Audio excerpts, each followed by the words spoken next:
Hello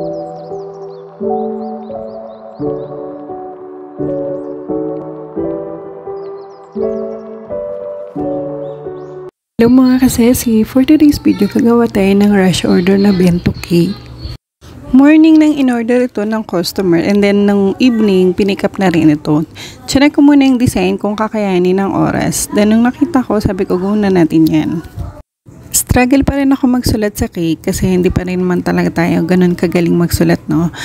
Pagdating sa calligraphy on cake. Pero still practice pa rin ng practice bago tayo magsulat dun sa cake mismo. Nagpa-practice muna ako sa plate or sa baking paper. Katulad niya, nag-practice muna ako bago ako magsulat sa cake. Pero nung nagsulat na ako sa cake, hindi pa rin ako na-satisfied dun sa sulat ko.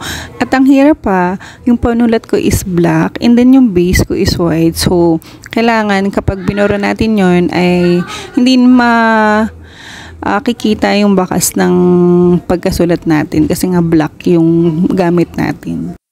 So, ayan, second try natin. Hindi ko na yun inulit. Okay naman na satisfied naman ako sa ginawa ko. And then, nag-design na lang tayo dyan ng heart kasi yan yung design na gusto ni customer. So, ayan ang ating finished product. Para sa mga gustong mag-order, mag-message lang po kayo sa page namin na to.